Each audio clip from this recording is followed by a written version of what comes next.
situata është kjo që jemi sot.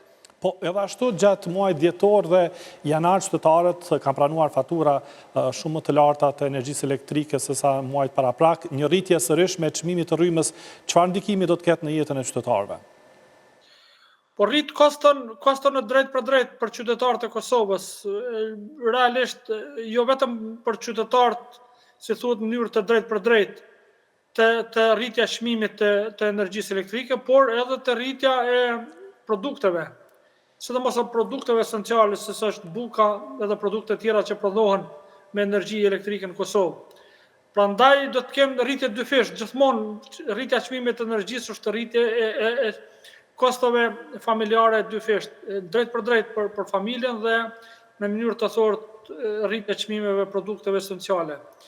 Kështu që kjo do t'i atakoj shumë, nuk kemë rritje të rrugave, nuk kemë rritje të pensioneve, nuk ka ndaj bom ekonomik, domethënë në Kosovë që realisht mund të përballohen këto rritje të vazhdueshme të çmimeve në Kosovë.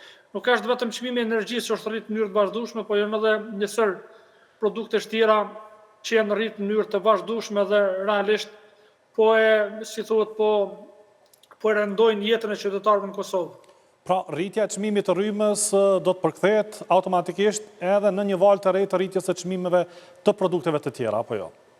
Natyrisht, ka paralajmërime për rritjen e çmimit të bukës, ka paralajmërime për rritjen e çmimeve të produkteve tjera, siç është transporti edhe shumë çka, domethënë që atakohen, por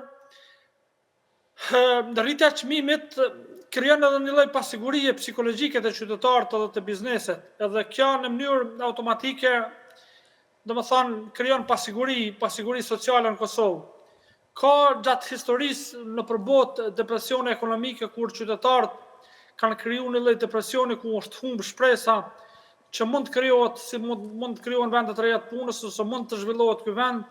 Prandaj ose kanë gjetë alternativa për të ikë jashtë vendit ose nuk kanë rrit, si thuhet, gamën e investimeve edhe pse kanë pas kapacitete edhe projekte për të investuar. Unë do t'ju jap një shembull.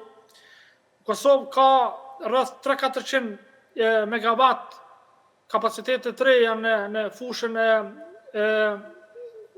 parqeve fotovoltaike që janë projekte që janë, si thuhet, në fazat të ndryshme të zhvillimit, por që birokracitë të ndryshme administrative po i ballafaqojnë bizneset në përzyra të ndryshme. Kështu që do duhet qeveria e Kosovës sidomos ta ketë prioritet që t'i hapet mundësia sektorit privat të investojë jo vetëm në prodhimin e energjisë elektrike përmes linitit, por edhe me energji të pastër, siç është dielli, siç është era dhe